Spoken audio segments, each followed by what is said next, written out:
Judul yang sangat luar biasa ya. Jadi Be a Smart Girl Muslimah gitu kan ya. Nah, secara definisi smart sendiri, jadi kalau menurut saya, jadi secara ini ya, smart itu cerdas ya. Jadi menurut saya itu cerdas. Jadi dan cerdas itu bukan berarti pintar. Jadi jangan selalu di apa ya dikategorikan bahwa orang cerdas itu orang yang pintar. Jadi tidak. Jadi kalau cerdas sendiri berbeda ya, maksudnya dengan pintar itu dia berbeda.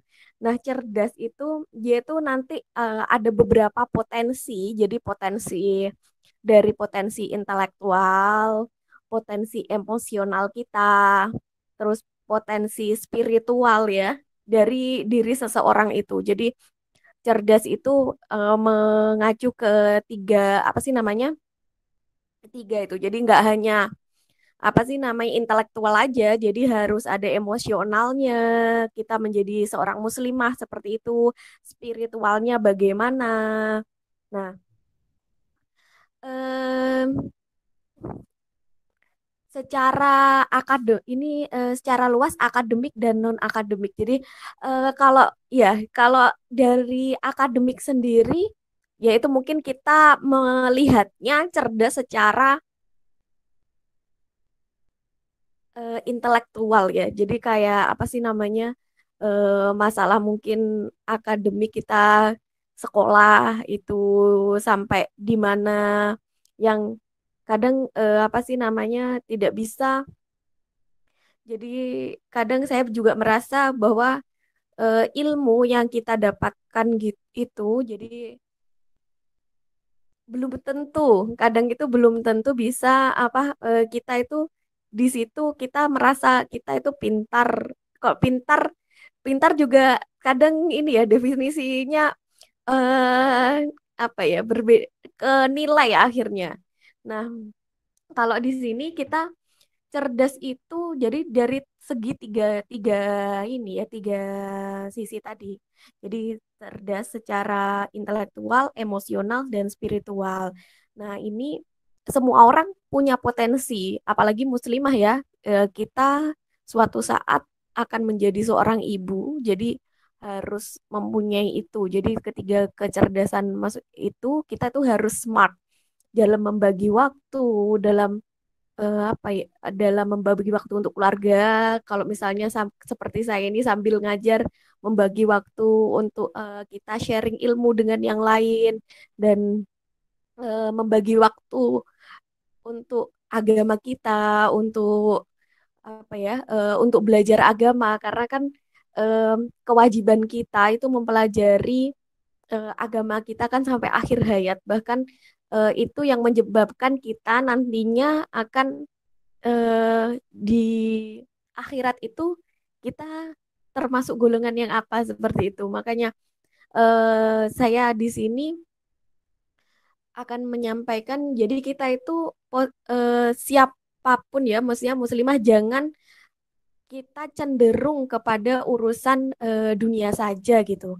Jadi urusan dunia itu bagaimana Bu? Maksudnya kita tidak ada orientasi untuk menuju ke kehidupan yang kekal. Jadi kita tahu kan kehidupan kekal kita itu setelah meninggal gitu kan ya, di akhirat kelak gitu kan.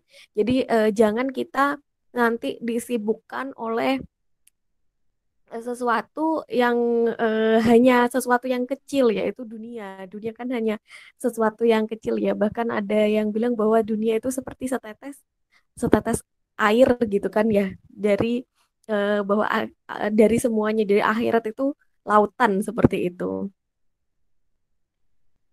Nah, nah kenapa ini muslimah itu harus smart ya? Memang muslimah itu menjadi tonggak ya, tonggak dari keluarga. Jadi kalau kita besok ini kan masalahnya masih ini ya, masih Masih mahasiswa semua ya, belum ada yang berkeluarga mungkin ya. Jadi kenapa harus smart? Karena semuanya nanti kita yang memanage dari keluarga kan di bidang terkecil ya, maksudnya dari suatu anak itu kan dari keluarga ya. Jadi muslimah di dalam suatu keluarga itu harus ya memang harus smart. Jadi ketika kalian nanti menjadi ibu, kalian harus memanage apapun kan. Jadi memanage entah itu keuangan, entah itu waktu, terus kalian akan menjadi madrasah pertama anak-anak kalian. Jadi memang harus kita itu harus belajar gitu. Dan belajar itu bukan hanya belajar apa ya, apa yang kita pelajari di kuliah, apa yang kita pelajari di sekolah, tapi kita belajar juga belajar Islam untuk mengajari anak kita untuk menjadi suatu seseorang yang paham akan agamanya dan mengajari anak kita agar tidak ini apa sih namanya tidak terjerumus ya ke hal-hal yang kurang baik seperti itu. Nah, semua itu memang ini ya berawal dari apa ya smart itu ya memang apa sih namanya kita itu memang jangan menganggap bahwa smart itu orang yang pinter terus IPK-nya tinggi dan sebagainya tidak. Jadi di apa ya lebih lebih luas dari itu. Jadi kita tidak perlu, maksudnya kalau IPK tinggi dan sebagainya, oke semua orang mungkin kalau misalnya belajar fokus bisa seperti itu. Cuma kan ada hal-hal lain yang misalnya selain kita belajar, jadi kita juga apa ya mempelajari kewajiban kita atau mempelajari Islam tentunya ya. Oke, bentar.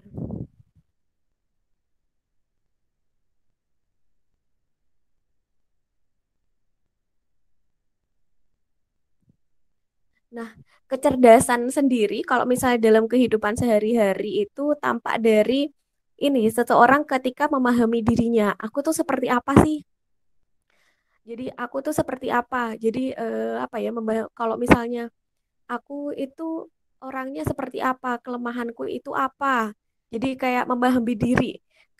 Jadi kalau misalnya aku tuh suka apa ya? Misalnya aku suka ngambek atau suka apa. Nah, itu kita berusaha untuk memperbaiki diri. Jadi kita memahami diri kita, terus kita berusaha juga jangan seperti itu. Maksudnya kalau misalnya kelemahan-kelemahan kita itu, aku ke orangnya kayak gini, gimana ya kalau misalnya itu misalnya aku nggak ngambekan, aku suka cengeng, gimana ya caranya biar aku nggak cengeng gitu. Dan cengeng itu misalnya disebabkan oleh apa gitu, kita harus cari. Terus memahami Tuhan. Jadi smart itu udah memahami diri, terus memahami Tuhannya dan memahami sekitarnya. Nah, itu kadang memahami Tuhan Tuhan maksudnya kita itu memang ini ya makhluk ya. Jadi harus memang ini kita harus apa ya harus beribadah kepada Allah kan karena kita memang makhluk yang diciptakan oleh Allah untuk menjadi khalifah gitu kan di bumi. Dan untuk yang terutama ini maksudnya untuk memahami sekitar. Jadi kita itu menjadi eh, seorang muslimah yang smart, kita tidak hanya nanti memahami diri kita sendiri, terus sibuk apa sih namanya beribadah, tapi kita tidak melihat sekitar dalam arti kita cuek gitu, tidak seperti itu.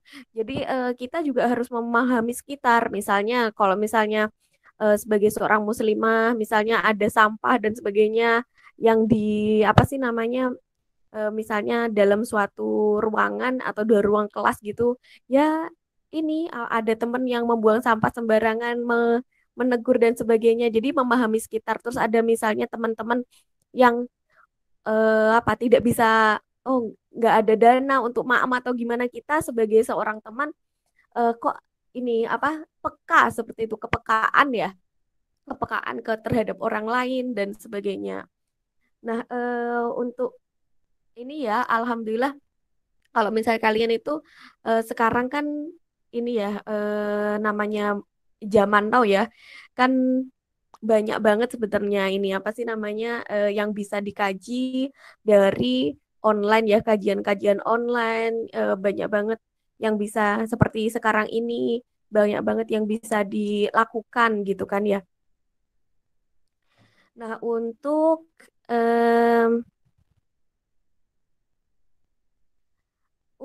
kontribusi membangun peradaban sesuai dengan potensi masing-masing. Nah, di sini potensi kita itu apa? Kita tuh harus mengetahui potensi kita itu apa.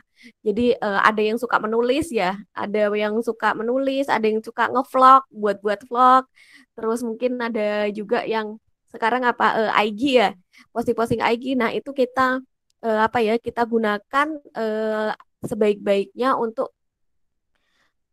jalan dakwah kita, untuk misalnya untuk apa dakwah kita di bidang apa, misalnya di bidang keilmuan berarti tentang ilmu gitu, kita apa sih namanya sharing-sharing tentang ilmu dan sebagainya itu juga bisa. Nah, mungkin nanti ini ya kalau kayak gini terus mungkin ini ya apa sih namanya jadinya bosen kan ya. Jadi nanti saya apa ya mini workshop gitu ya, bukan workshop sih. Jadi kayak nanti kita kalian itu di depan kalian sudah menyiapkan ini apa sih kertas, bolpen, apakah sudah menyiapkan biar kita lebih ini apa interaktif gitu. Kalau misalnya dari saya terus nanti kaliannya bosen nanti.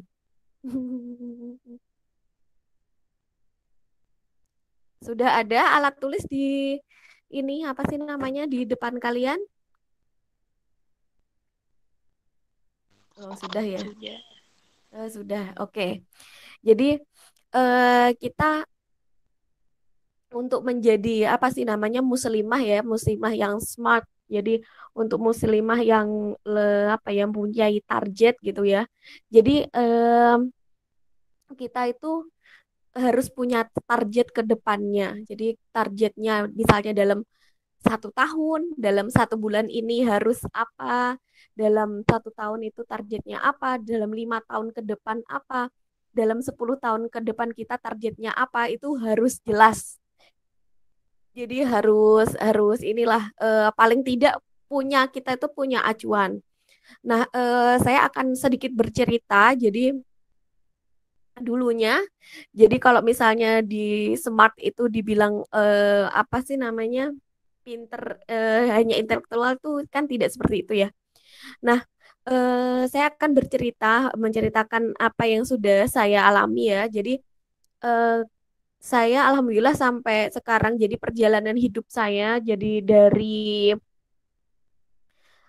S1, jadi saya S1 di Universitas Negeri Semarang itu anak yang biasa-biasa saja.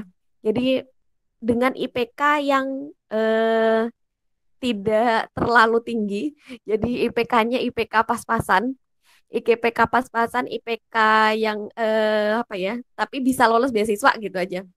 Kalau beasiswa biasanya kan untuk menuju ke S2 IPK itu 3,25 ya setelah situ. Nah, di atasnya sedikit. IPK saya 3,32 tapi tidak yang terlalu pintar gitu, enggak. Jadi ada teman-teman juga yang hampir kumlot-kumlot gitu ya. Maksudnya emang kumlot-kumlot gitu. Saya tuh enggak. Jadi saya tuh mahasiswa yang rata-rata biasa aja gitu. Cuma di sini saya tuh punya target. Jadi waktu itu targetnya ini apa sih namanya dapat beasiswa S2 gitu. Padahal tuh nggak pinter sebetulnya. Jadi kita punya target aja. Target ke depan pengen dapat beasiswa S2 waktu itu. Nah, eh, kita breakdown kalau misalnya kita pengen dapat beasiswa S2, apa yang bisa dilakukan untuk mendapat beasiswa itu?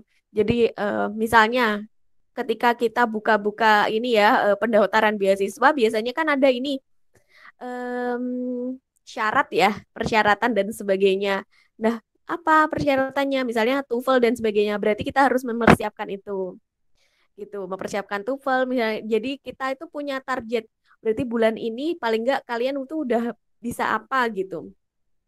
Nah, untuk menuju ke sana kan ini ya apa sih namanya, tidak, kita itu tidak, kalau ini bidang akademis ya, sampai saya sampai S3 kan nggak bisa langsung kita itu menuju S3 gitu selesai dokter kan, nggak pasti, itu ada step-step jadi yang harus kita lalui, dan itu tidak akan bisa terwujud ketika kita tidak disiplin kepada diri kita sendiri. Nah, jadi waktu itu ya ini, belajar TOEFL, tes tes apa sih, ikut tes tes dan sebagainya. Sama seperti kalian. Jadi saya itu S2 dengan kondisi saya sudah dibilang oleh orang tua ya, bahwa kalau misalnya kamu pengen lanjut S2 silahkan cari uang sendiri seperti itu. Karena tidak ada dana untuk kamu untuk S2. Kalau memang mau lanjut silahkan cari sendiri. Nah, itu di situ saya berpikir, kalau memang apa sih namanya, berarti harus cari dana sendiri. Gimana carinya? Cari beasiswa. Terus gimana cara dapat beasiswa? Berarti saya harus bisa TOEFL, harus lolos TOEFL dan sebagainya. Harus daftar di universitas dan sebagainya itu. Jadi kayak prosesnya itu ini apa sih namanya? Di breakdown lagi. Kalau misalnya dulu itu saya punya namanya di dinding gitu ya. Kayak sama kayak di sini, tapi di sini nggak ada. Ini saya coba puter aja ini ya. Nah, kita biasanya yang di kos-kos kan ada styrofoam dan sebagainya ya. Nah, itu dulu jadi waktu saya S S1 isinya itu poin-poin. Jadi poin-poin apa yang kira-kira menjadi impian saya gitu. Jadi apa yang kira-kira impian saya tulis semuanya di situ. Tuh, banyak. Jadi impiannya banyak. Misalnya apa sih namanya, misalnya S2 gitu. Bahkan sampai yang apa sih namanya, kalau yang itu ya akademis S2 misalnya, terus selanjutnya misalnya bisa dalam 1 bulan ini bisa menghatamkan one day one juice gitu, ditulis di situ nggak apa-apa. Walaupun misalnya nanti targetnya mungkin belum tercapai di bulan ini, bulan selanjutnya dan selanjutnya, semoga ini apa nanti akan tercapai sendiri. Lalu setelah itu sampai ya keinginan itu, maksudnya pengen apa itu sampai yang hal sepele-sepele kayak bisa berenang, bisa kemana, bisa ya udah ditulis aja pokoknya. Dan insya Allah biasanya kalau yang kita tulis itu sesuatu yang insya Allah akan menuju ke kebaikan gitu. Jadi niatnya kita gitu. Jadi udah ditulis aja. Waktu itu ada sekitar lebih dari 50 poin yang memang sengaja saya memang ditulis gitu seperti itu. Dan ternyata setiap terpenuhi maka saya coret dengan warna hijau. Terus yang tidak terpenuhi misalnya ya, ada pasti ada yang tidak bisa, gagal gagal terpenuhi, itu dicoret dengan warna merah. Nah, kalau punya impian lagi ditulis lagi seperti itu. Nah, lama-lama yang di ini apa sih namanya, di styrofoam itu ya, lama-lama ternyata saya juga tidak menyadari bahwa lama-lama ternyata banyak yang tercoret dengan warna hijau gitu. Jadi karena setiap hari kita melihat, kita komitmen, oke, gitu, seperti itu. Jadi dan itu tidak hanya ini ya, maksudnya tidak hanya akademis, yang ini aja juga pengen misalnya apa yang pengen ngevlog gitu, ngevlog dengan Pak Ek, dengan Bu Ye atau apa. Terus pengen rajin nulis IG tentang misalnya pengen tentang keilmuan apa misalnya gitu ya. Geologi atau apa, atau pengen selalu posting IG setiap seminggu sekali mengenai sahabat Nabi atau apa. Nah, itu ini apa sih namanya, ditulis gitu. Nanti setelah beberapa, memang ini kan jangkanya jangka panjang ya, jadi apa ya, jangka panjang. Nah, nanti setelah itu kalian akan melihat bahwa oh ternyata ini apa sih namanya, banyak yang Allah kabulkan dari apa yang sudah apa sih apa yang sudah kita tulis di dalam, karena ini ya kita kan sering melihat, otomatis kita sering berdoa, ya Allah, aku pengen ini, ya Allah, dan itu ternyata ini Allah kabulkan dengan jalan seperti itu. Mungkin menuliskan dengan salah satu cara ya, jadi menuliskan target-target. Nah, di sini saya ingin bercerita. Jadi saya S2-nya di ini double degree Indonesia Prancis di Aix Marseille University. Jadi waktu itu 1 tahun di ITB, 1 tahun di Prancis. Waktu mau berangkat ke Prancis, jadi tidak mudah semudah membuka telapak tangan ya. Jadi memang perjuangannya luar biasa. Sampai ini apa sih namanya? Sampai ya ini setiap hari kuliah dari jam 7 sampai jam 3 sore, habis itu les bahasa Prancis sampai jam 9 malam, habis itu pulang baru bisa tidur. Itu belum mengerjakan tugas kuliah S2. Jadi bayangkan saja tidur saya berapa jam. Jadi saya sering banget tertidur dalam keadaan duduk. Dulu itu seperti itu ceritanya. Nah, cuma apa sih namanya ketika mau berangkat ya, jadi ada beberapa insiden gitu. Mau berangkat nggak jadi berangkat, visa nggak jadi keluar, mau berangkat lagi seperti itu. Terus akhirnya gini, kita kan sedang diuji ya sama Allah, berangkat nggak berangkat, berangkat nggak berangkat. Terus saya mencoba, ya Allah, niatku. Jadi kita ini niatnya, jadi niatku ke sana itu, jadi waktu itu saya diterima di jurusan energi nuklir. Aik Marseille University, dan dari ITB yang tentang yang bidang nuklir waktu itu yang berangkat cuma saya. Nah, karena ini cuma saya ya, jadinya niat saya gini, ya Allah, saya itu mau berangkat apa mencari ilmu tentang nuklir. Kalau saya pengen menjadi muslimah yang berkontribusi di bidang nuklir. Kalau di sini, kalau saya nggak berangkat, dan saya tuh satu-satunya orang, satu-satunya dari ITB yang bidang nuklir, dan memang cuma satu waktu itu yang bidang nuklir, cuma satu yang bidang nuklir. Kalau nggak saya nggak berangkat, bagaimana nasib apa sih namanya, nanti nggak ada muslimah yang dari Indonesia yang belajar di bidang nuklir di sana. Jadi kalau seandainya saya berangkat, jadi saya akan berjuang, semoga Allah mengabulkan ya. Saya akan menjadi muslimah nuklir satu-satunya waktu itu, satu-satunya muslimah nuklir dari Indonesia yang apa ya, belajar di sana seperti itu. Dan ternyata setelah banyak cobaan ya di awal sebelum berangkat, Allah ini apa sih namanya, kabulkan gitu, kabulkan. Jadi niatnya memang niat belajar nuklir di sana, biar Islam itu tidak tertinggal gitu. Saya niatnya biar Islam itu tidak tertinggal di bidang nuklir.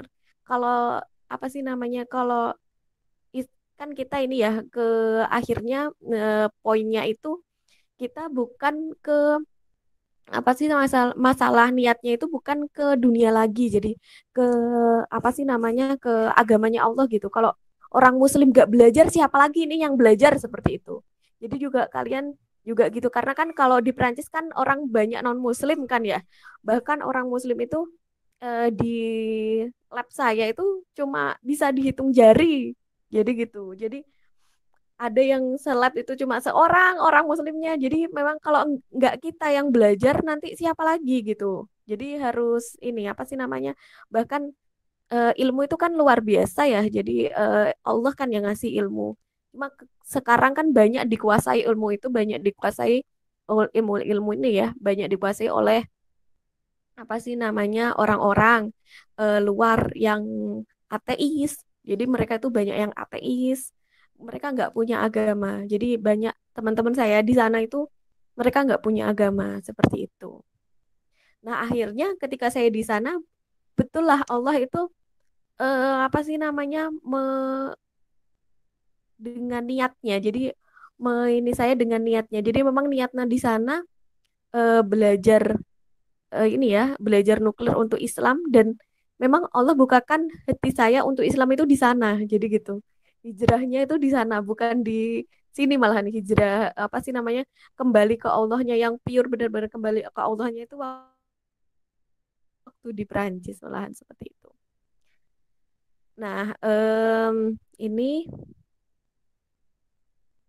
sekarang karena udah ada ini ya alat tulis, silahkan coba petakan, silahkan ditulis, dipetakan. Jadi target, tulislah target, target setahun yang akan datang apa, misalnya hafalan harus nambah atau misalnya hafalan Quran, pengen hafal surat ini sama surat ini gitu. Nah itu nanti juga bisa dilakukan. Jadi tidak hanya bidang akademik aja, tapi di bidang agama juga juga bisa. Misalnya target tas 1 tahun ke depan juz 30 harus hafal gitu. Ya udah nggak apa-apa, ditulis aja di situ.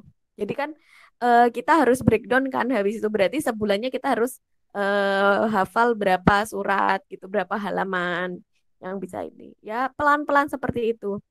Dan alhamdulillah kalian mulai membuka ya, mulai apa sih namanya? Membuka diri tentang Islam, membuka apa sih namanya? Ini mulai dari sekarang gitu. Mungkin yang saya mungkin tertinggal juga kalau misalnya ini saya baru belajar pure Islam itu, maksudnya pure apa? Mempelajari yang apa ya?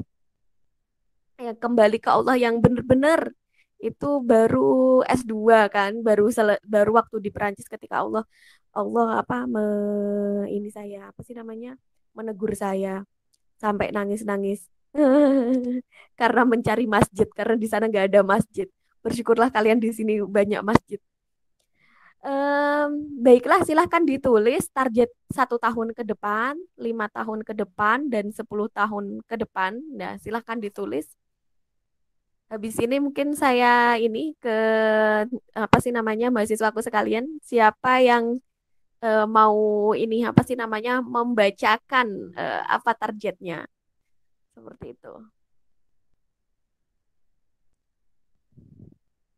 Halo Mbak Laili, Halo Ustazah, ya masih ini ya masih on ya.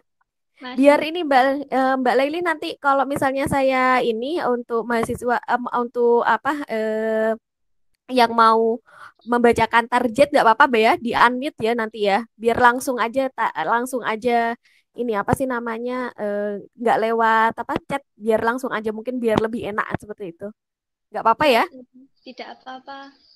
Oke, silahkan ditulis targetnya 1 tahun apa sih namanya 1 tahun ke depan itu apa targetnya.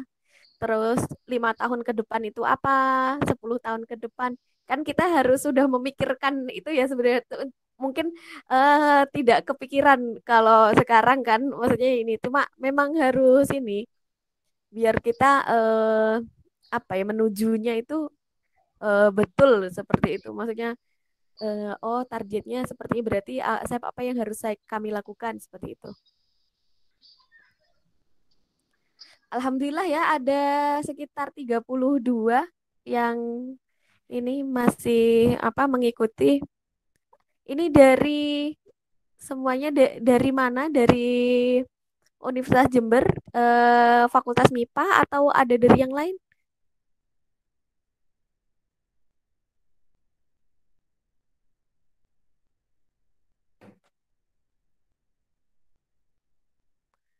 Banyak yang dari yang lain ya. Lain. Oh, ada alumni juga ini, ada Mbak Maulida, alumni fisika ya. Ini saya pakai HP jadi agak susah ininya. Lihat. Hmm. Oh, ada juga dari fakultas lain.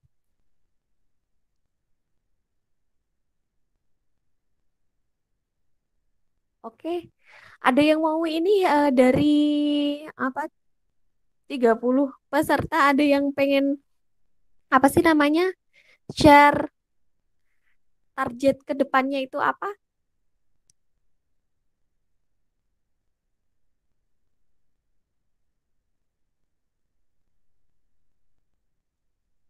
Kalau mau share silahkan di unmute tidak apa-apa. Nanti kita bisa ngobrol.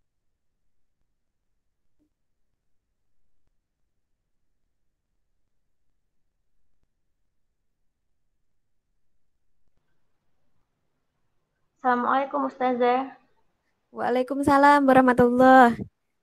Mbak Saya Iza, Iza Farina, nggih mahasiswi MIPA dari nggih. jurusan biologi. Oh, nggih biologi. Silakan. Apa targetnya Mbak Iza? Nggih target saya ke tahun 1 tahun ke depan ini, saya ingin di tengah penelitian yang akan saya lakukan, meskipun satu saat nanti saya sibuk, duha saya itu tetap jalan meski nanti sibuk, karena saya sadar saat ini tuh sudah mulai bolong-bolong di tengah kesibukan yang ada. Jadi saya ingin semoga nantinya bisa jalan lagi setiap hari meskipun di lab. Kemudian membaca Al-Quran juga meskipun nanti harus di lab, semoga tetap bisa aktif lagi setiap hari.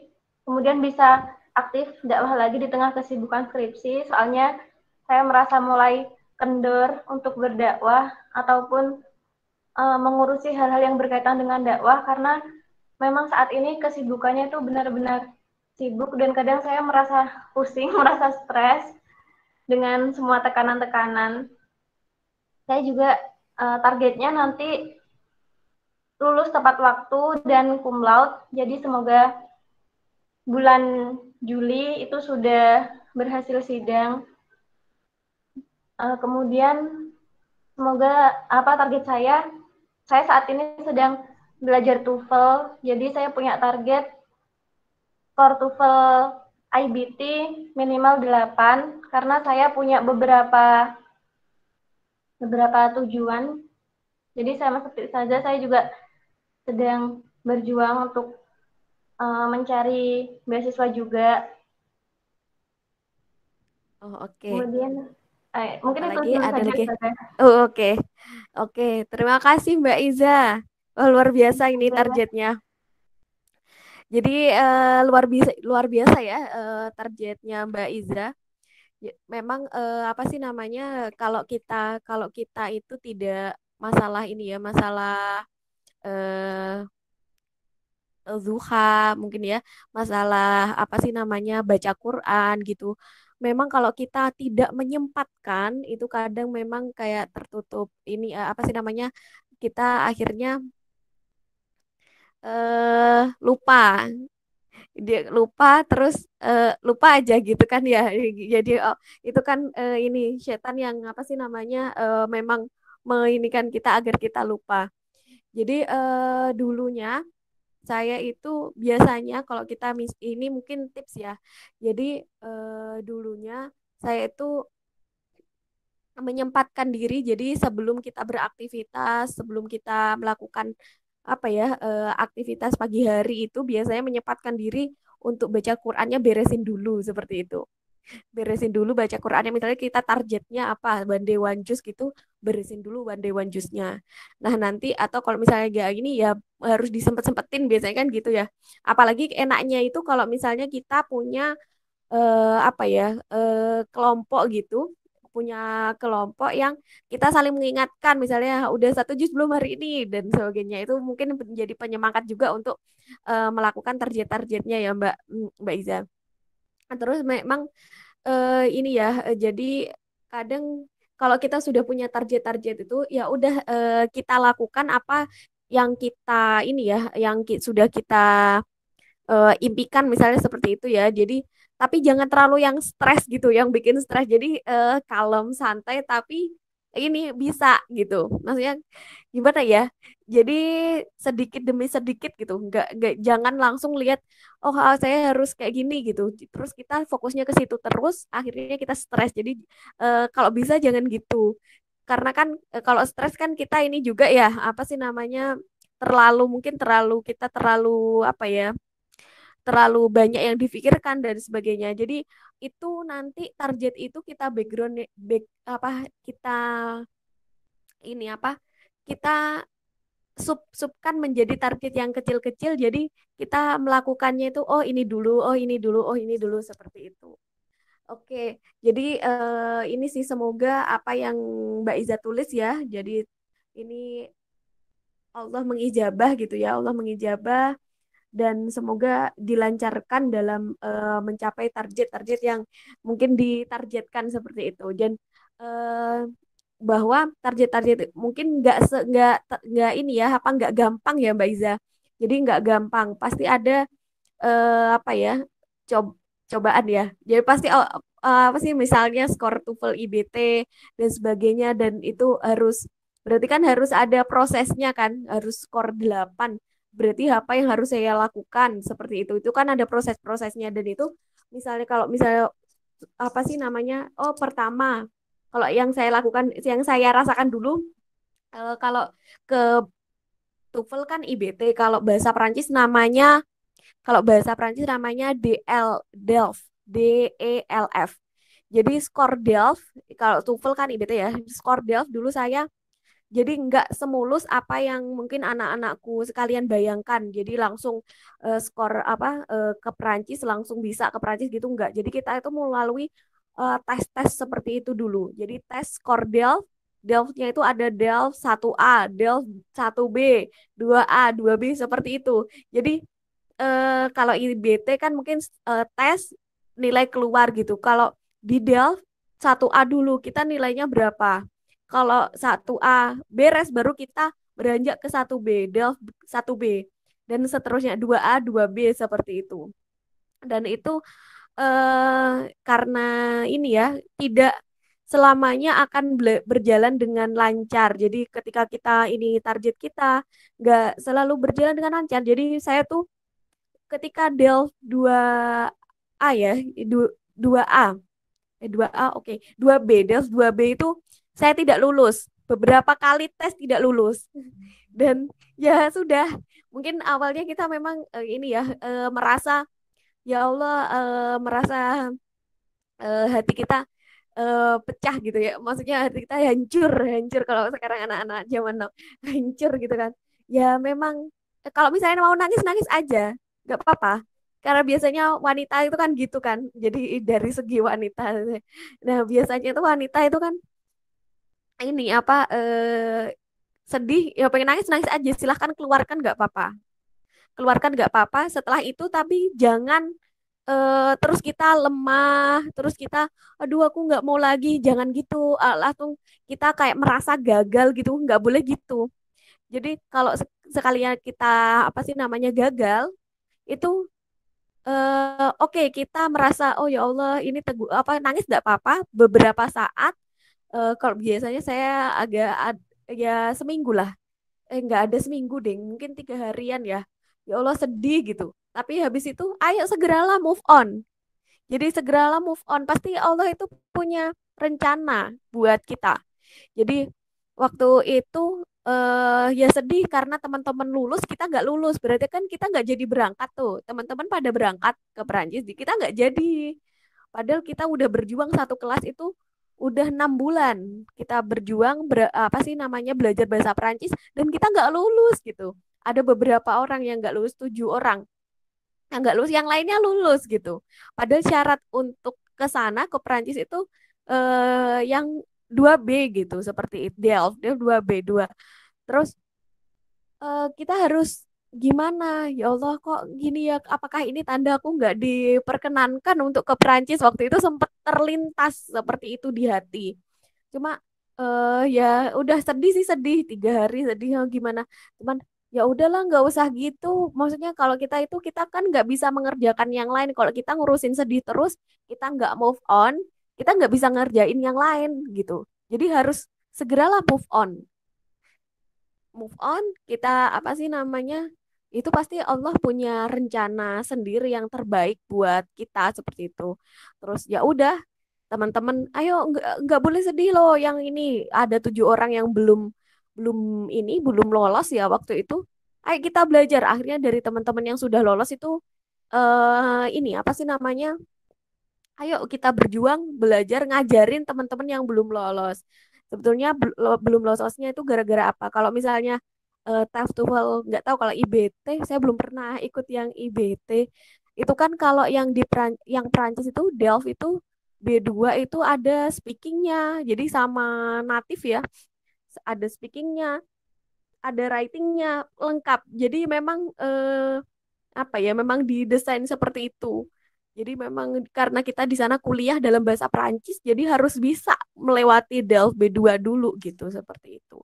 Nah, itu cuma perjuangan panjang akhirnya setelah beberapa kali tes, akhirnya lolos juga gitu. Tapi udah beberapa kali tes gitu. Akhirnya seperti itu. Oh, ternyata Allah di akhirnya, oh ternyata Allah memang apa sih namanya, menakdirkan saya untuk berangkat. Di akhir-akhir ini apa sih namanya? Di akhir-akhir teman udah dapat ini ya, udah dapat sekolah semua, udah dapat LOA, tinggal berangkat gitu. Cuma saya itu akhir-akhir dapat LOA, akhir-akhir lolos Delft-nya gitu. Jadi di akhir-akhir gitu baru beres. Bahkan visa itu datang 1 hari sebelum saya berangkat gitu. Betapa ininya saya ya, visa itu datang 1 hari sebelum saya berangkat. Saya cuma bisa ngomong sama orang tua karena jauh. Saya di Bandung, orang tua di Jawa Tengah. Saya izin berangkat ke Perancis besok. Nggak ada yang mengantar. Orang tua nggak ada yang mengantar. Padahal saya pertama kali naik pesawat ke Perancis langsung direct. Ya itu luar biasa. Teman-teman di ITB yang waktu itu mengantar ke apa sih namanya, ke bandara, bahkan sampai dikasih waktu itu 2012 ya. Karena saya belum pernah naik pesawat, saya dikasih note gitu. Habis boarding pass kamu harus begini. Habis ini kamu harus begini. Nanti setelah sampai kamu harus nyari bagasimu. Kamu harus gini-gini sampai dikasih note sama anak-anak seperti itu. Karena dulunya belum ada WhatsApp ya, tahun 2013 itu. Belum ada WhatsApp, Android itu belum punya saya. Belum punya, jadi masih pakai HP Nokia, yang Nokia punya Nokia jadul satu sama Nokia yang ini, tapi belum ada WhatsApp-nya, belum belum ini, belum kompatibel dengan yang seperti seperti itu. Ya luar biasa itu perjuangan ya. Oke, ada lagi yang mau sharing tentang target yang akan di ini untuk kedepannya? Silahkan di unmute. Tadi udah Mbak Iza ya.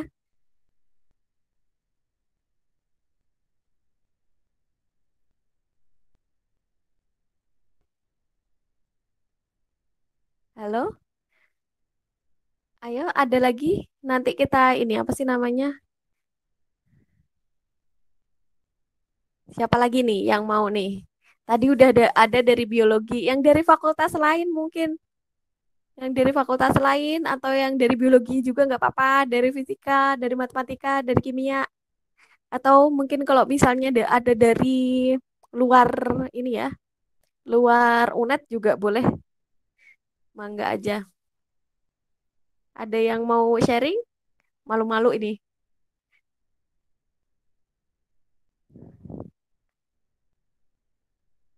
Ayo, saya tunggu.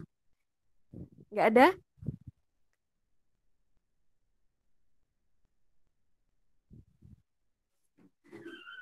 Kalau Mbak Moderator, Mbak Laili, apa ini Mbak Laili, targetnya Mbak Laili?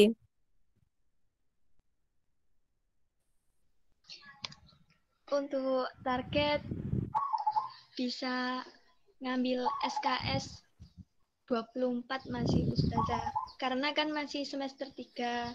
Jadi Oh berharapnya ya, tidak ketinggalan gitu dan bisa cepat lulus. oke. Target hafalan mungkin, target apa sih namanya, One Day One Juice. Kalian punya komunitas gitu nggak? Maksudnya saling mengingatkan kalau pas apa sih namanya tilawah. Tilawahnya udah tilawah belum? Gitu-gitu. Ada ini nggak? Ada apa sih namanya?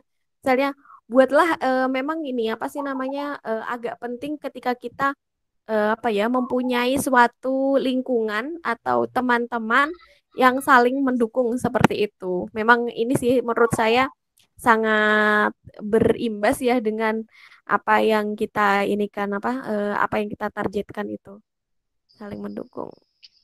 Apalagi Mbak Laili, ada lagi? Untuk keinginan ya ada target seperti itu Ustazah, yang dari apa berubah, kayak yang dulu kan masih kayak juga cara berpakaian juga tidak betul, kayak ya masih tergiur ke zaman-zaman sekarang. Iya, memang proses ya. Jadi semua itu memang iya proses. Oke. Em, ini saya lanjut ya, lanjut materi batasan-batasan muslimah dalam berkarir.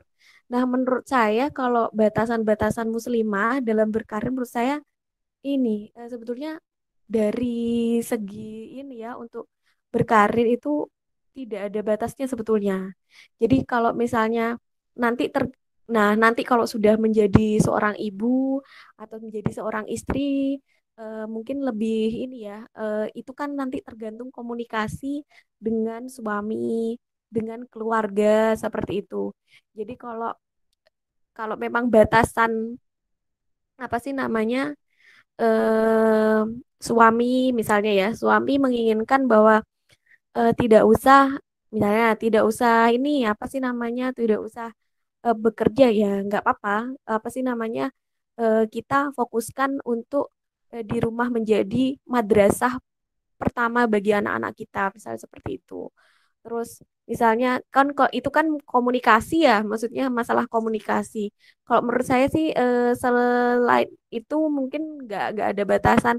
Kalau saya sendiri dengan suami, alhamdulillah suami mendukung, jadi mendukung kegiatan dan apa ya kegiatan yang saya lakukan. Terus masalah kemarin juga minta izin misalnya ada workshop waktu itu mau wah, ada workshop ke Rusia gitu ada workshop ke Cina saya berangkat gitu suami insya Allah kalau misalnya kita komunikasikan dengan baik suami mengizinkan ya nggak masalah seperti itu jadi nanti kalau ini ya maksud biasanya itu komunikasi yang baik itu menghasilkan ya sesuatu yang baik kalau memang dari awalnya memang apa ya keluarga itu ya jadilah ilmuwan gitu jadilah misalnya kalau saya jadilah eh, apa ya yang orang yang bisa menyampaikan ilmu ke orang lain dan semoga itu menjadi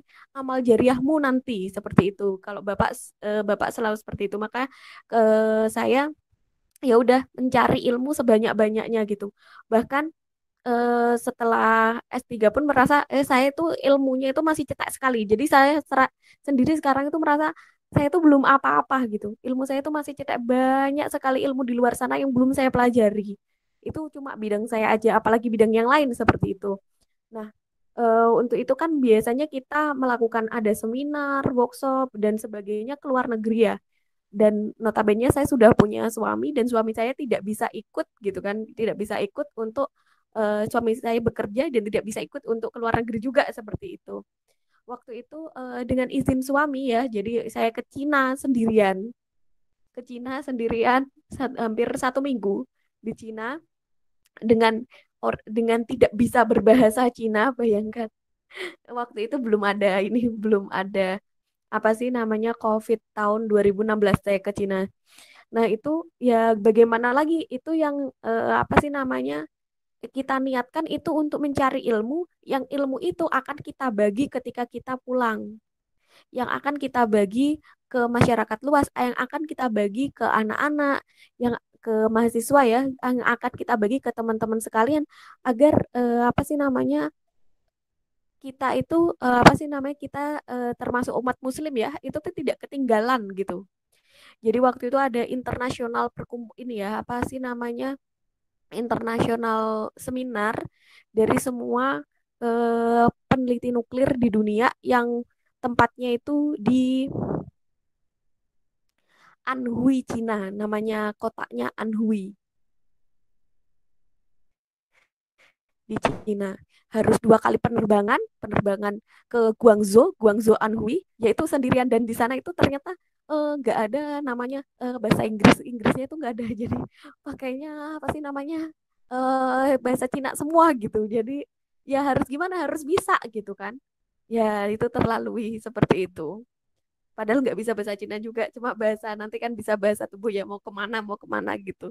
Seperti itu menurut saya sih itu sih.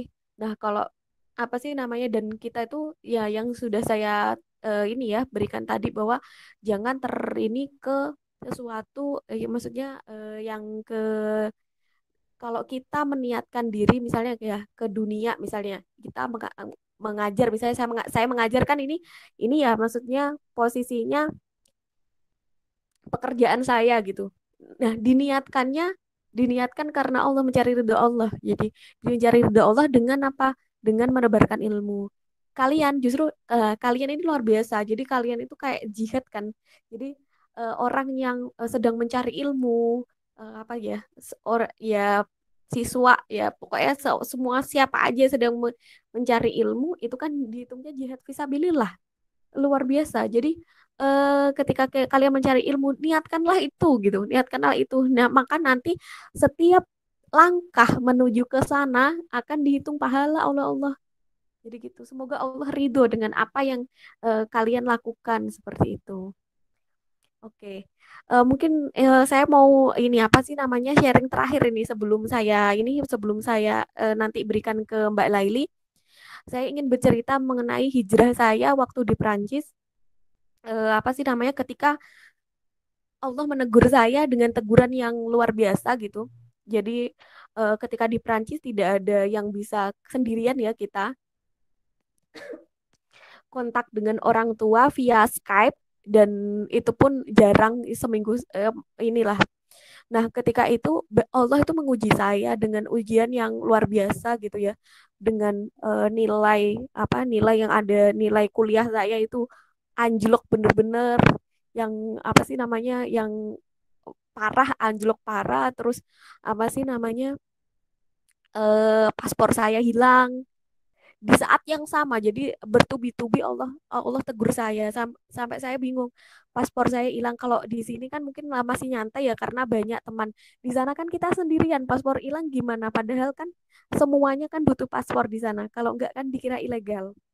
Nah, sudah saya cari kemana-mana tidak ketemu waktu itu terus akhirnya benar-benar hilang nggak tahu kemana Allah terus saya bilang gini ya Allah saya bilang ke ibu waktu itu terus ibu itu bilang gini ke saya kamu minta maaf ke Allah kamu itu salah apa sama Allah sampai Allah menegurmu seperti itu ibu nggak bisa apa-apa jadi ibu di sini posisinya ibu nggak dekat dengan kamu ibu nggak bisa melakukan apa-apa untuk kamu ya kamu minta maaf sama Allah kamu minta tolong sama Allah biar ditolong sama Allah waktu itu gitu. Lalu dari situlah saya menangis sedih-sedihnya juga. Saya waktu itu masih ini ya, masih pakai apa sih namanya, apa sih namanya celana ketat lah gitu-gitu masih masih itulah. Dan memang itu yang saya bawa waktu ke Perancis, kayak maksudnya celana jeans gitu-gitu. Yang itu yang saya bawa. Jadi memang dulunya saya ini apa sih namanya belum ini ya tentang aurat itu masih belum inilah belum paham gitu. Terus akhirnya waktu di sana saya nangis sejadi-jadinya. Terus saya ya Allah, saya ingin kembali kepadamu. Saya sholat taubat ya, sholat taubat dengan dengan ya, udah nangis senangis nangisnya. Terus saya tuh pengen ke masjid waktu itu, pengen ke masjid. Saya pernah diajak ke masjid waktu sholat Idul Adha oleh teman, oleh ini penjual kurma. Jadi masjid itu saya dijemput sama penjual kurma itu. Terus ayo kita sholat Idul Adha di sini dan waktu itu masjidnya itu seperti ini apa sih namanya rumah aja, rumah kotak gitu dan kecil. Sedangkan jamaah putri yang mau sholat Idul Adha itu banyak sekali. Jadi sampai disitulah saya merasa apa saya sampai mau ruku itu sujud itu enggak bisa. Jadi kita sholat Idul Adha itu mepet-mepet sekali sampai depan itu udah nggak ada tempat untuk sujud. Saking banyaknya jemaah dan posisinya apa masjidnya itu kecil dan di Marseille hanya ada 2 masjid waktu itu untuk sholat apa sih namanya Idul Adha. Itulah pertama kalinya saya sholat Idul Adha dengan posisi duduk karena nggak bisa sujud. Udah nggak ada tempat untuk sujud karena saking banyaknya. Nah, saya mencari ketika apa Allah menegur saya mencari masjid itu. Karena waktu itu kan dijemput sama teman naik apa? Naik mobil. Jadi saya nggak tahu terus saya tuh jalan. saya naik bis, nggak tahu arah, naik bis, kayaknya sekitar sini, itu aja ininya, ini saya Bismillah lah, itu ini saya jalan muter-muter nyari masjid itu, muter. Akhirnya muter-muter setelah jalan berapa kilo ya, saya akhirnya ketemulah dengan masjid itu. Oh, betapa senangnya saya tuh udah pengen sujud ke masjid, rasanya tuh kayak gitu. Terus ketika saya ini apa sih namanya, ruangan itu saya buka, ternyata dikunci. Saya tuh udah di depan masjid dan masjid itu nggak bisa dibuka, dikunci. Jadi ternyata di sana kalau pas nggak jam sholat, masjid itu ditutup gitu, seperti itu, karena nggak ada yang jaga. Jadi memang betapa ininya saya, jadi saya nangis lagi. Ini ya Allah, betapa ininya apa sih namanya, luar biasa, betapa saya itu pengen sholat, saya pengen menghadapmu, tapi saya itu nggak bisa gitu, seperti itu, sampai nangis. Terus akhirnya saya jalan gitu, saya menemukan sebuah apa sih namanya, sebuah taman yang besar, taman besar. Udah, saya di situ, saya nangis di situ, duduk nangis, saya nangis di situ. Ya Allah, gimana, saya merasa sangat sendirian di apa ya, di negara orang, sendirian, nggak ada siapa-siapa, udah merasa sangat sendiri. Dan waktu itu kayak udah, saya tuh nggak tahu apa yang harus saya lakukan. eh ini apa sih namanya, terus saya bawa bawa ini Majmu' Tasrif atau gitu. Saya belum percaya kalau belum ini kalau orang itu bisa menghafal Quran. Jadi hanya dari bahwa menghafal Quran itu mudah, intinya kayak gitu. Saya belum percaya kalau menghafal Quran itu mudah, belum belum belum ini belum belum ini. Saya bawa Majmu' Tasrif. Di saat itu saya baca surat Ar-Rahman. Saya tuh baca saja. Saya nggak berniat menghafalkan, baca saja. Dan kalian tahu apa yang terjadi? Saya hafal. Saya semakin menangis. Jadi ya Allah, ternyata betul apa sih namanya. Saya awalnya nggak percaya kalau orang dengan membaca itu Allah akan bisa apa sih namanya, hafal itu secara apa ya, di luar ini apa, di luar nalar ya, maksudnya nggak, belum percaya seperti itu. Ternyata ketika saya baca, beberapa kali saya baca, saya tutup, saya hafal. Masya Allah, itu saya semakin menangis. Jadi semakin menangis, ya Allah, ternyata benar apa yang engkau apa sih namanya, yang engkau sebutkan, bahwa menghafal Quran itu mudah gitu, seperti itu. Ternyata betul, saya mengalami itu waktu itu, ada beberapa. Jadi di surat Ar-Rahman itu saya mengalami itu. Terus tiba-tiba ketika saya menangis gitu, udah cuma ini ya, karena dengan kesendirian seperti itu kan ya. Jadi tamannya luas sekali. Ya ini, duduk duduk di bawah itu, di apa, rumput-rumput. Tiba-tiba ada kayak anak SMP gitu yang menegur saya, bilang, "Mam, Safa Biang," gitu jawabannya. Apa sih namanya? Dia bertanya, Mam itu ini panggilan ya, masa ibu, kamu tuh baik-baik saja, seperti itu. Jadi tuh, oh wih bisa Pak Biang, saya bilang, oh ya, saya nggak apa-apa saya. Jadi ya, terus saya tuh gini, oh ternyata aku nggak sendirian gitu. Ternyata ada orang yang care dengan saya, ada orang yang nggak kenal yang menanyakan keadaan saya, dan saya itu apakah saya itu baik-baik saja. Ternyata seperti itu gitu. Lalu ada lagi, jadi karena luas sekali ya, ada ibu-ibu yang jauh di sana dengan anak-anaknya yang sedang apa ya, sedang makan bersama gitu di taman. Tiba-tiba dua anaknya yang masih kecil lah, sekitar mungkin belum SD, kecil sekali, itu menghampiri saya dan memberikan makanan untuk saya. Dan saya tidak tahu itu siapa. Yang laki, yang apa sih namanya, anak muda tadi juga saya tidak tahu itu siapa. Jadi ketika itu dia memberikan makanan, katanya gitu, anak yang kecil-kecil tadi yang belum SD bilang ke saya, ini dari ibunya, gitu. Ini dari ibunya. Terus saya bilang, terima kasih banyak, sampaikan ke ibu. Terus setelah dua orang itu, dua kejadian itu, saya berpikir, oh ternyata Allah itu ada. Oh ternyata Allah itu tahu kalau saya merasa saya itu merasa sendirian. Jadi Allah itu gerakkan orang-orang itu, bahwa saya itu nggak sendirian di Perancis itu, saya itu nggak sendirian di sini, masih ada orang-orang yang sayang dengan saya, Allah itu masih sayang saya juga gitu. Dan Allah itu dekat. Ya, saya nggak bisa curhat dengan siapapun waktu itu. Saya cuma menangis, menangis, menangis. Ternyata Allah itu panggilkan orang-orang itu untuk menenangkan hati. Jadi kamu tuh nggak sendirian gitu, seperti itu. Terus saya dikasih makanan itu banyak, seperti itu.